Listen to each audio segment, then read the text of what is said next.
As we were talking about entities or whatever, so obviously comes this idea of Lucifer or Satan, you know. Also because of everything we were talking about, and I've been seeing it everywhere now in internet or whatever. Now I'm sure you have seen it also, like nowadays, like Saturnian, Satan, it's Kronos, is the you know, the hexagon in Saturn, the cube in the head of the rabbi or whatever, you know, a lot of freaking stuff happening. So as we are talking about entities, so the question I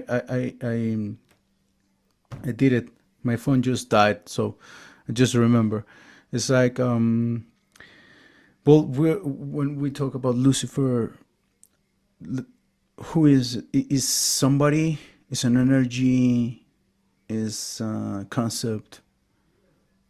What is, who is Lucifer?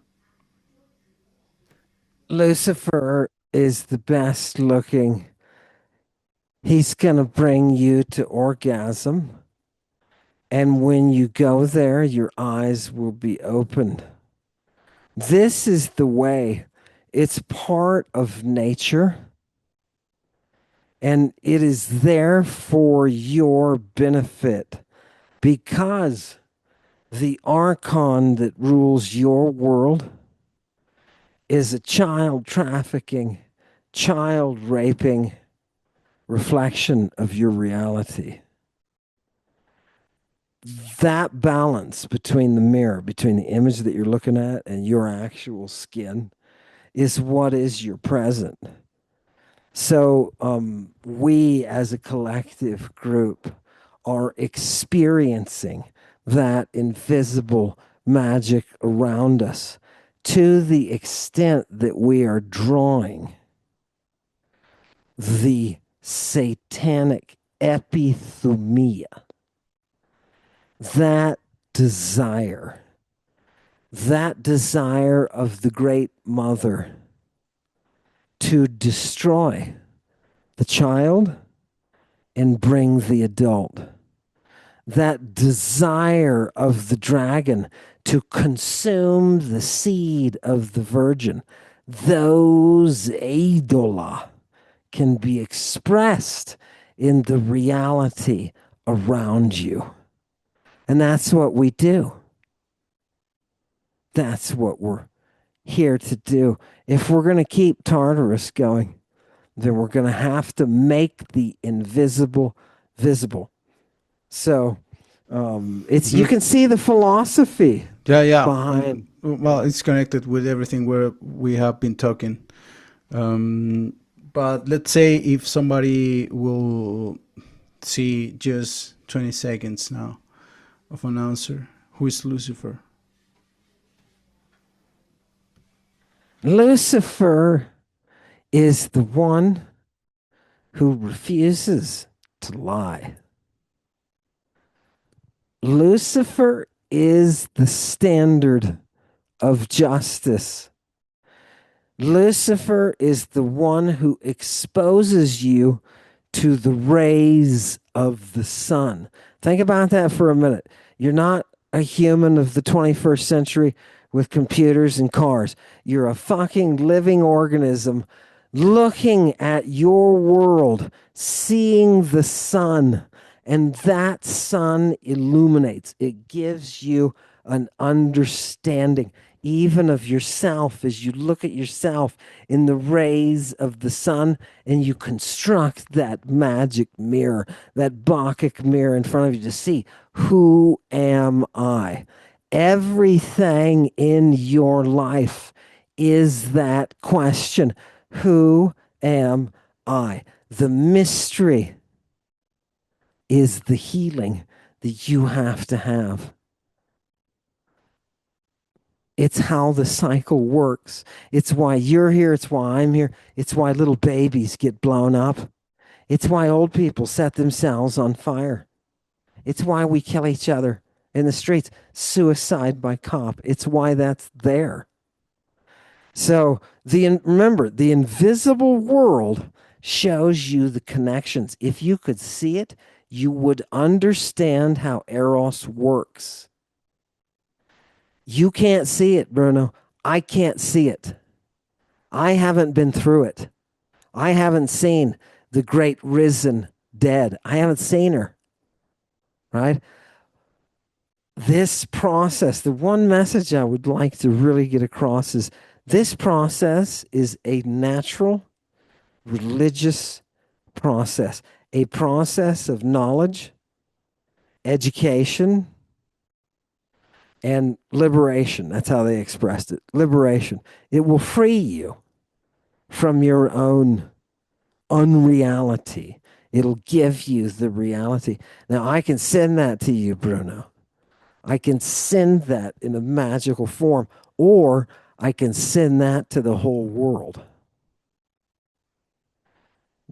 Do you see why Magi got executed? When Jesus and his apostles are operating, they're being accused of being Magi all over the Apocrypha. Why? Because they are bringing the images of reality. They are controlling everyone from a distance, right? Whether that distance is in time or not, Jesus has his hand up your backside, my backside. That's how the magic works. It's ionic. It is not chronic. It's ionic, right? You would know that if you had been initiated and had seen, or you would know that if you read what those who had been initiated and seen, what they had experienced. So you and I can benefit. We can still see that invisible world. We can still learn how to manipulate that invisible world. Right? But we're doing it in a secondary, kind of like we're feeding off the radiation rather than getting the original energy source. We're just feeding off the, little bits of radiation. So, but it's still magic, and it still can manipulate the world around you. Let me put it this way. One of the things that the Bacchic Maenads produced, not only this language, they produced this language for being Bacchic, and we can't even translate that. But one of the things that they produced was this awareness, this awareness of this power, this ability to control from a distance that was so scary that their political manipulation became obvious as a means of spreading insanity. What am I trying to say? The magical power that I want to tell you about that's in these texts, that's consistent, that's usable, is the induction of mania. Bacchic Maenads can make you crazy. Dionysus, in leading you to Aphrodite, can make you crazy. They can turn up the heat. They can cause you. And why do they need to do this? Because that's how ecstasy works. You can enter ecstasy and kill your whole family. Do you understand? This is not good and evil. This is the natural processes of the universe. You can enter into ecstasy and slaughter your family. Like Heracles. Exactly. And who is the magus? Heracles is the magus. Right? Mm-hmm. So that's a necessity. That insanity, that murderous insanity, is a necessary byproduct of the cult of Bacchus. And as a magus, you can induce this insanity. You can create it. You can bring somebody to a place without without talking to them visibly. You can bring them to a place of insanity. Why? Because think about it. If I've been there, or I've been with somebody who's been there, and I know how to pull these strings, I know how to cause, oh, look, if you pull here, that person is affected over there. I know eventually how to affect the people around me, and I become dangerous. And the Romans want me the fuck out of Rome when I get to this level of development. And that's how it's described. It's a fostering, a development of your awareness. Once you become aware of pulling these strings, what do you think's going to happen? You're going to walk into that interview and she's going to sit there across from you, start asking you questions and turn into an orgasmic, screaming mess of joy. Right? Because you know all the strings. That's the power of the magus, and that's the power that the religion. And again, look, it's about sex. Yes, Bacchus leads to Aphrodite. And if Aphrodite is God, think about it. If Aphrodite is God, you want to have sex. It's not something you do as a guilty pleasure. It's something that you do to make yourself healthy. Imagine if having sex could make you healthy. People should be having healthy things that they're doing with each other. Add some dance and some music, and we've got fucking ancient choruses, democratic choruses with female leaders of oracles who were guiding the world to democracy. And how is this all happening? Through an act of sex guided by plants and animal toxins. It's completely natural, organic, 100% beauty. 100% organic and beautiful. And so, Ammon, so when we say Lucifer, like in the common conversation, of course you will relate it with the same idea of Satan, I guess. So Eos, if you want Lucifer at its source, Eos. I was just talking about Lucifer. When I mentioned Aphrodite, I was talking about Lucifer. Remember Venus, the morning star? That's Lucifer. So you think devil, Lucifer, Satan, and you think one way because of how we are programmed. They are thinking, putting all sorts of different images together. And when they think Lucifer, they think the bringer of dawn, which is a specific invisible entity within the aoratos. oh, that's perfect, Ammon, because that's the question as is written. It's like, so we can relate all of this conversation about the aoratos with this energy or entity, which now we call Lucifer. Yeah. Mm-hmm. Right. Right. And did you know the Romans had a version they called Lucifera? And that was Artemis. She was their dawn bringer, right? Because they understood the Aphroditic nature of the dawn bringer. They understood that Venus was Venus, right? They didn't think male devil, right? They understood the invisible element. She is the epithumia. She is the desire. And that's the energy, the energeia of Satan is that desire. So same person.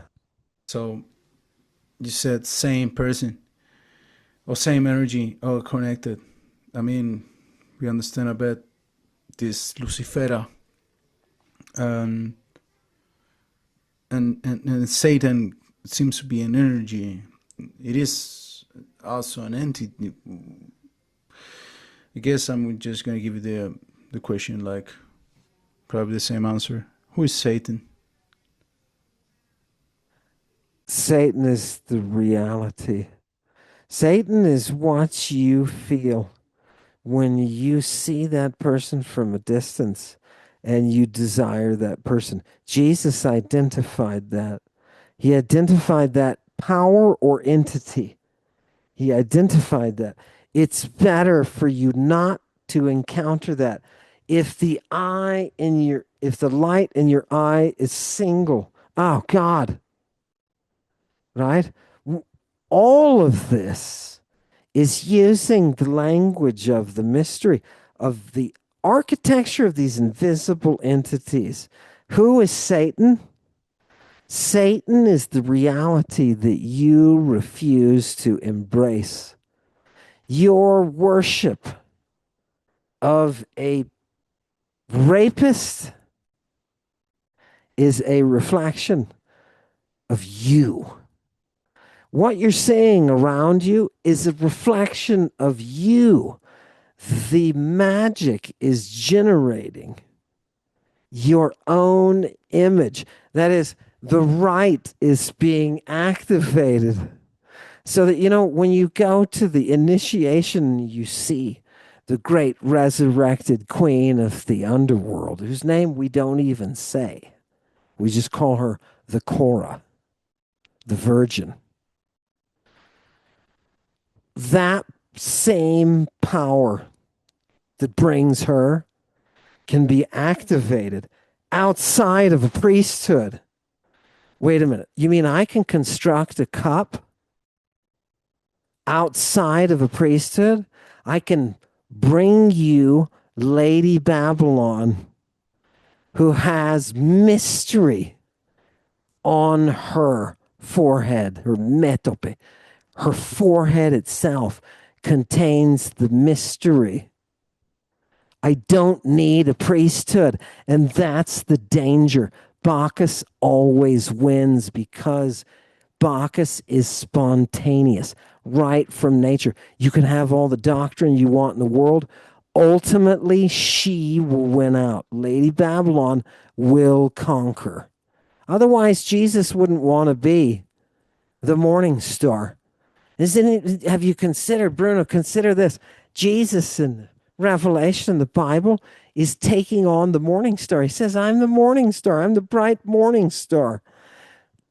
We just discovered who that was with Lucifer. We just saw her, Venus. We saw her, the devil. And this is what Jesus wants to be. He wants to be her. Think about his right with the boys. What kind of satanic energy or epithumia do you have to make the mystery work with male children? That's what Jesus has. That's why he is the morning star. That's the Venus that brings that kid to sexual maturity. That's the Christ. You say the Christ. You mean the devil is the she? Yes, and the Christ is the power that the devil uses. For people to see this, it's all over the text, and for people to see it as an act of magic, you have to make clear what is being obscured. Well, right? Ammon, actually, I was reading the other day this is part of the apocalypse, because I was seeing this. Yeah, you were talking about the bra. So I just took my Bible that I inherit from my grandfather, and yeah, I started to read the apocalypse, and yeah, it says like he has like a belt on his chest. That's the way you will read it in Spanish. So does this has anything to do with what you were saying? Yeah, he says in the Greek, it says he's got it on his mastoi, on his breast, because Jesus has boobies. And why did he need boobies? Why is he wearing a bra in the apocalypse? Right? Why is Jesus wearing a bra in the apocalypse? It's because that isn't any just ordinary bra. That's the bra of the morning star. That thing is a device that collects exudate from the breasts of the god or the priestess who wears it in service to the god. They could take that thing off and whip you with it. It would capture that seed, that essence, that nourishment. What is it in the milk of the woman? It's nourishment. It's for building. They're applying the same thing to the invisible world, to that initiatory space. They're implying that they're applying the same thing. The fact that milk can build. When Zeus himself leaves his mother's incubator, her cave, and comes into the world, he must take of the milk of the virgin. It's the only way that we're going to get Erichthonius to be divine. Every virgin knows that. All right, I said that, and you could hear a little bit of people will get that in their head. Every virgin knows that. How do you quench the fire of the virgin, says the priestess. Wait a minute, what? I think I'm getting into things that I don't want to get into. Right? There is a scaffolding of the physics of magic going on that when I hear certain things or you hear certain things from that, we can pick up right away on what the daimon is. If we can recognize those daimones, we can manipulate them. So that's how we create around us. You use that same satanic energy that Jesus was feeding on. You use that and project that into the world. When Jesus takes the hand of that 12-year-old girl and raises her out of a coma back to be born again, that healing act of the Christed, Jesus, Savior, the one who is healing, right? That is the cry. That's why Eve is called the shout. Right? They're using the same machinery, and you and I don't see it. We can't see it. But it's active out there and it's available.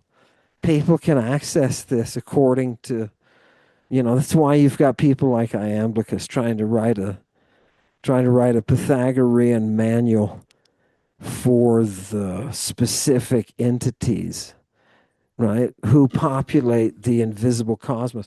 I can tell you of a dozen entities that float around your bed at night. Please do. Please do. Just give us 4. Just kidding. Okay, fantastic. There is a feminine entity that wants to consume seed, and there is a masculine entity that wants to transfer seed. And you think, wait a minute, those aren't necessarily the same thing. No, those are not opposites. That's how the universe is working. And what's his name? The Byzantine scholar I was just talking about. He got it. Nick, I think he got it. And those witches who were using these very practices of harvesting daimones, because that's what you have to do. When you use the cream and you put it on your armpits, you put it on your vagina, you use the wand, the medicated wand, to enter into that epithumia, to do that satanic performance. Right? And people say, oh, satanic performance. And they think, oh, it's a bunch of creeps in their basement with this and that. Bullshit. Right? That satanic performance is you being able to enter into that invisible space. If you're not doing that, you're not doing a satanic performance.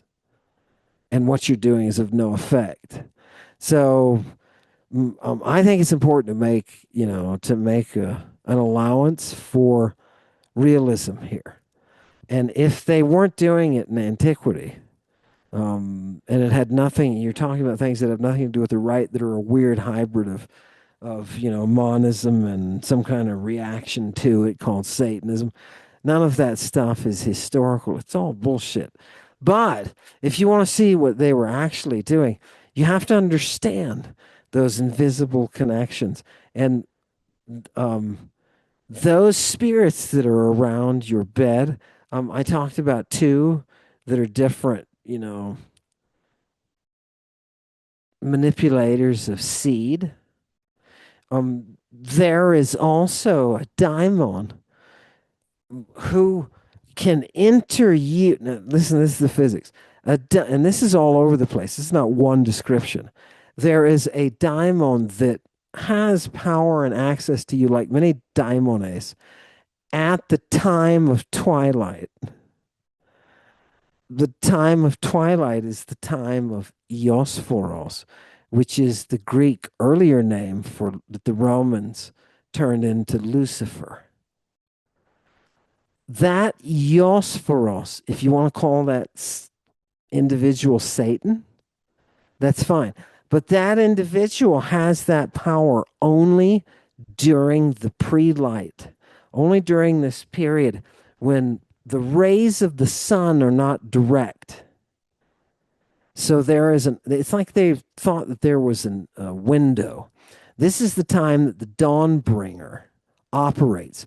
When the earliest Christians met was at twilight, because the quality of the light is different. Twilight avoids the direct sunlight and thereby opens up a necromantic window. You can release the souls of the dead in the twilight. And that's why the earliest Christians, when they meet to sing hymns to the dead, they are singing them at dawn. They meet before the sun is up. It's in the Bible, right? It's why people have church in the morning on Sunday, right? Or Saturday. It's why they have that early morning service. So they were, so there are entities that they were engaging with. Yeah, and if it bothers you that they're entities, think about it as just the natural physics.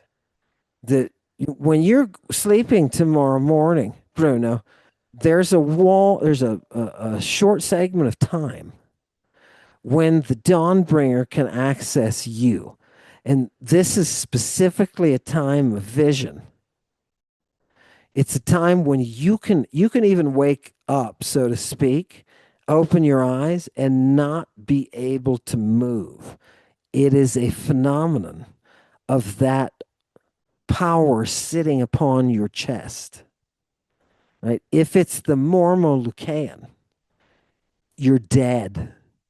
If it is the Lucifer, you're in a place of having your eyes opened. Right? Remember Eve and Adam? Right? They were taken to the very same place. It's where all of us must go. And remember, the drugs are the assistants. So if you enter into that stage under the influence of a specific plant, right, or a shelled organism, right, or a venom, then what you're doing is you're creeping in through that daimon, because that snake has a daimon too, right?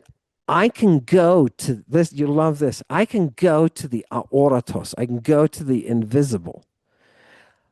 If I am charged with the snake daimon, the entities there will see it and they'll treat me differently. If I don't go with the snake, they'll treat me in a different way. So think about this. You can program the way that people will treat your initiates.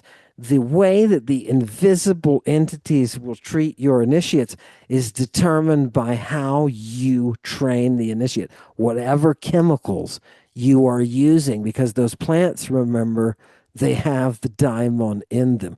Do you want the daimon of the mandrake? Because the witches use the daimon of the mandrake to access the epithumia of the devil, and that's dangerous. It works, but it's dangerous, right? So that kind of, you can use those spirits. Ultimately, a witch then can cast herself right through that satanic pre-dawn window, right into your head. It's the weirdest thing in the world, even to the point that they're writing about what we would call, what do we call that? Spontaneous emission, right? So there is a developmental phase. That's how we call it, yeah. Right? Where developing males will have spontaneous, they call it spontaneous nocturnal emission. Right? You can explain the physics of that because it's all unseen. So you can figure out the physics of why that is, that a kid will go through a spontaneous emission and wake up having entered a world of, oh my God, what the hell was that? Right? Yeah. Because there's a daimon behind it. And you can be a creep. And you can ride that daimon like it's an Uber. This is what Jesus was trying to cast out. Do you understand? There is healing that has to take place. And the only way to do it is to cast out that force, that entity, that power, to get rid of it. If your eye offends you and you're at the grocery store tomorrow looking at the ladies, Bruno, and you're like, oh, zoom, zoom, zoom, right? I love it. It's better for you to get rid of that epithumia by taking out your own eyeball. That's what Jesus is telling to kids. So, blessed are the eunuchs. Why is he doing it? Because you need the energy from that kid. You need the satanic energy. There's something Donald Trump needs from prepubescent girls that he is getting, that is feeding him. Right? Oh, God. What kind of power is it? So this idea that you have a problem since you are born, it's not a satanic idea. Yeah, no, right? What is Bacchus meant to do? He's meant to purge you. If you're a pervert and I'm working for the devil, my job is to bring out your perversion and punish it. That's what Bacchus does. He brings out Pentheus's perversion and punishes it. It happens to be his death. And you have to understand, see, if you've seen the other side and you've seen the risen queen, you know what justice is. You know the punishment of these people, the punishment of the pedos, the pervs, and the genocidal people. Their punishment is your responsibility. That magic is meant to punish them. So you look at it in the way that some people are drawn. I'll give you this. Some people are drawn to that satanic energy. Some people are drawn to it. They don't even realize it. And as soon as they come for it, you can smell the thirst. It's like they have a thirst to drink that blood.